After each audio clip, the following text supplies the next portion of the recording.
friends, thanks for joining me. I have something special to tell you about Latin music this evening. And maybe you're asking about why I'm wearing the dark glasses and the hat. Well, it has a lot to do with the fact that I like it and it's my bebop persona.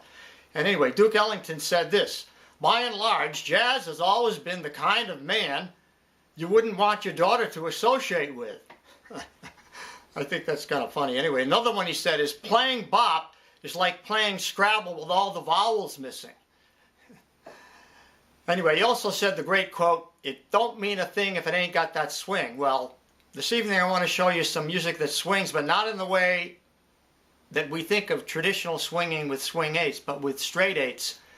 And it's Latin music. So Antonio Carlos Jobim.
Starting out, I just want to say this was a request by a subscriber to play a Latin rhythm, and also specifically the song "Girl From Ipanema," which was a famous composition by Antonio Carlos Jobim. Probably his most well-known composition. Is probably as popular as Misty or any of the great standards. And this is not an easy task because there's contrast going on between the two hands rhythmically. In other words, the left hand may be playing on the beat while the right hand is playing off the beat or on the upbeat. And if the left hand is playing on the upbeat, then the right hand may be playing on the downbeat. So to get this rhythm together with both hands is not easy. But for intermediate to more advanced people, you may be able to get something out of this. For the beginners, I'll try to simplify it as best I can. But first thing to understand is that this is straight eighths. In other words, it's like eighth notes are dot, dot, dot, dot, dot. They're straight. They're not swing like dot, dot, dot. They're not swing eighths. So that's the underlying rhythm. And I'm playing this bass line, which goes from the root to the fifth. So if you count it, it would be like this: 1, 2, and 3, 4, and 1, 2, and. That's as simple as it gets. You could do it right on one note if you wanted to. 1, 2, and 3, 4, and 1, 2, and. Or you could just play 1. Like that, but that would be too boring. So like you have to at least have something like that: 1, 2, and 3, 4. You can slow it down, or you can take it as slow as you want it. I always recommend starting something out slow. Don't play at the tempo that I played it, but play it slow to start. So now you might have this: 1, 2, and 3, 4, and 1, 2, and 3. Or you might have this better: 1, 2, and 3, like that: 1, 2, and 3, 4, and 1, 2, and 3. That's a little more interesting, like 1, 2, and 3, 4. And now put the left hand in on the chord, like maybe just simple, like 1,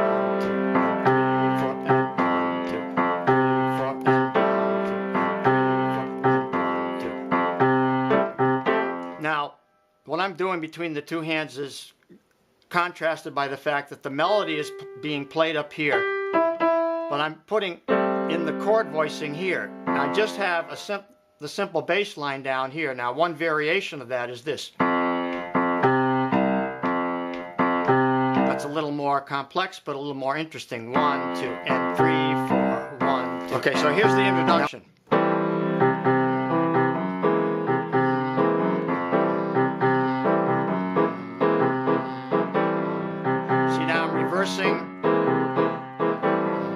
There I reversed it between the left and right hand. The first part of the introduction I played with the left hand playing the downbeat, then I switched it to the right hand. That's not easy to figure out, but now I have to play the melody and keep that going, but I can't. I do the best that I can. In the spaces where this is playing, I play simpler here. When this is playing more busy, then this is simple. When this is just holding a note, holding a chord and a note, then I'm focused on the left hand. So that's it. So the other bass line I played was this. And then I went to here. Now that's another one. Root, fifth, then down an octave. So that's, let me show you those two bass lines. And then there's this one.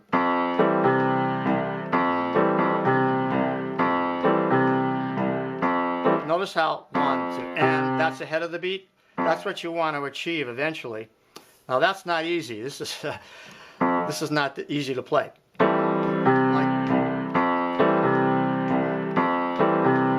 Unless maybe you're from Latin America, it's easy for you.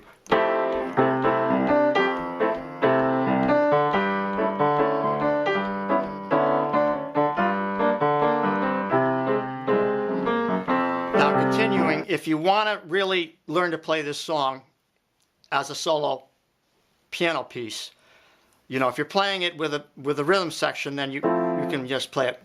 You can just play it. You don't have to play that bass line because there'll be a bass player playing it, so it's easier. But to play both contrasting right hand and left hand movements, you need to practice. So the thing I would do is start out very simple with the left hand doing this. Sort of like the beginning of Song from My Father by Horace Silver. Then go right on the beat, because you got to learn it on the beat before you can learn it off the beat, right? It's more difficult off the beat, so learn it on the beat first, like this. Let's try it.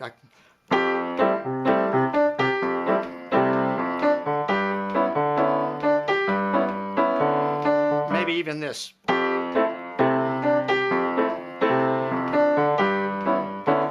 I'm changing it to simplify it now.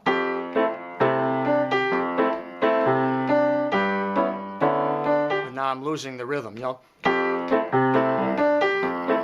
how do you do that? Well, I don't know how I do it. I guess just a lot of practice to get independence in rhythm between the two hands.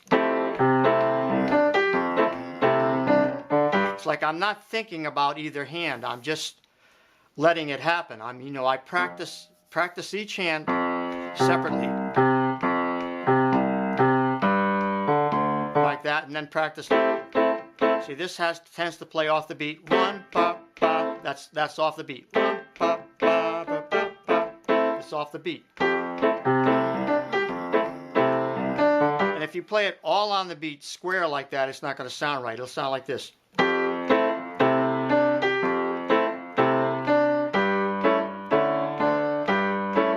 You have to notice the difference between on the beat.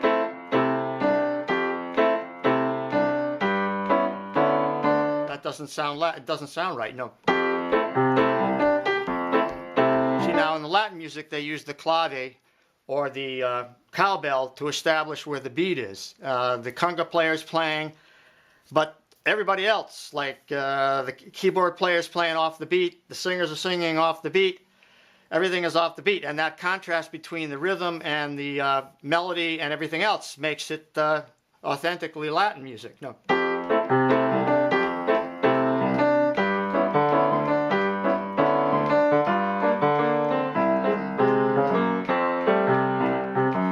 ask me how did I learn this? By listening to Latin music a lot, and people like Cal Tjader, who was Swedish and he was from the Midwest. He became one of the greatest Latin players in the world of all time.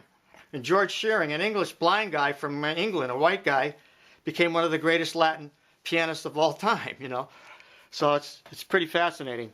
Of course, what I'm talking about is Latin jazz now. I mean, the authentic players, people like Tito Puente, Ray Barretta, you know, Eddie Palmieri, Armando Peraza, authentic Latin players, but also a lot of them, like Willie Bobo, played with American jazz musicians, including Stan Getz. He brought the Bossa Nova to the United States and brought Gilbertos and Carlos Jobim, Antonio Carlos Jobim here to the United States and incorporated jazz with Latin. It was a great marriage. Anyway, that's basically what I'm playing here. So looking at the rhythms again, you could practice this bass line or this one.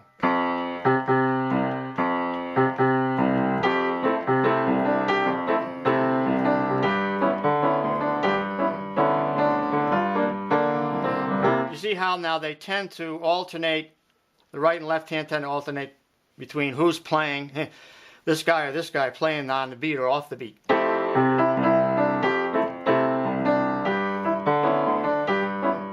So there's always that interplay between the two in the rhythm. Now, good way to practice it is use a metronome. So we'll look at that. I have the metronome set to around 110.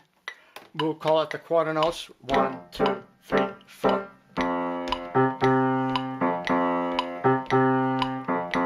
See, that stabilizes. So if I'm playing on the beat, it's. If I'm playing off the beat, it's.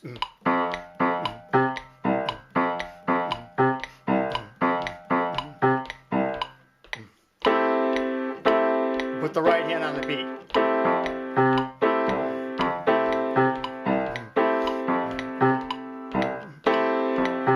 So we'll go. Let's go back to like, that's on the beat.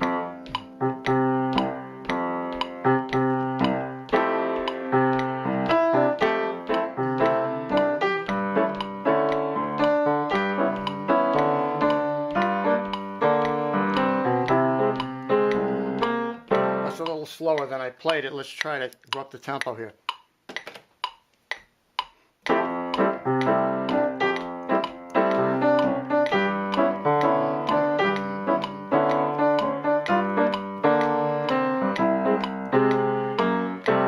Now you see how that stabilizes it and I stay on the beat.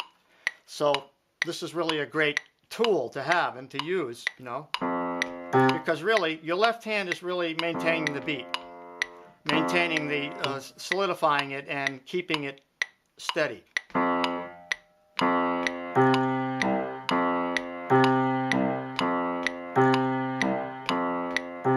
So it's very important to practice with a metronome. Now I'm going to talk a little bit about how I got through the bridge. We'll continue. On the bridge, I didn't really maintain this rhythm because, first of all, it would be kind of boring. I need to change things on the bridge. So when I did,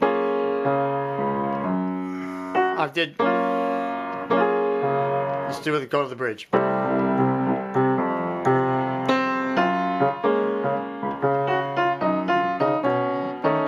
Rhythm is still there, but now I'm doing different kinds of things. So I'm putting tenths in now, like that. So I'm doing 1, 5, 10. Now before I was just doing 1 to 5, maybe down. Now I'm doing 1, 10, but I'm still got the mindset. What I'm thinking about is that rhythm, that underlying eighth note rhythm, and the you know, it's not swing, it's Latin.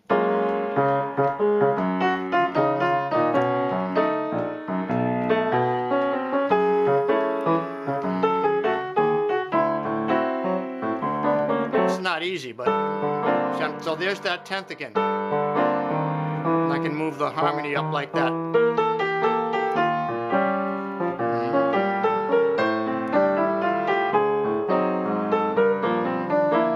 There's a flat 5 in there. I don't think that's ever been written. Well, a few times in some songs it's been written, but that was one of the more unique things about the tune is how that end of the bridge ended up on a flat 5. Okay,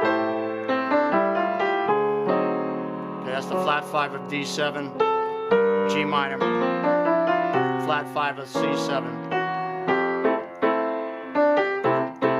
So now on the improv, I'm not going to really talk about that much, but if you'd like me to do another video on this, I'll talk about the scales on the bridge. Main thing I wanted to focus on is getting that rhythm, trying to play this very slowly and get a Latin rhythm going.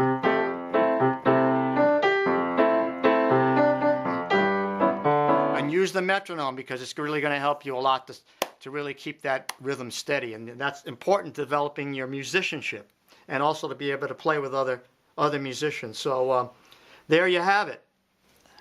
Okay, cool daddies and groovy chicks, we're going to sign off now. I'm glad you joined me for this little lesson about Latin music.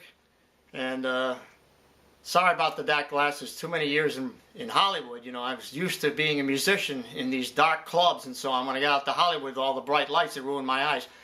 But anyway, until next time, I'll say swing loose, and we'll see you next time around the block. Take care. Bye-bye.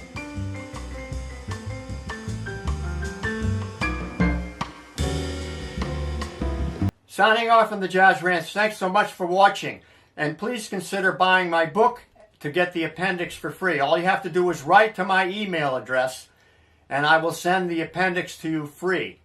So until next time, I'll say swing loose, and we'll see you. Bye-bye. Take care.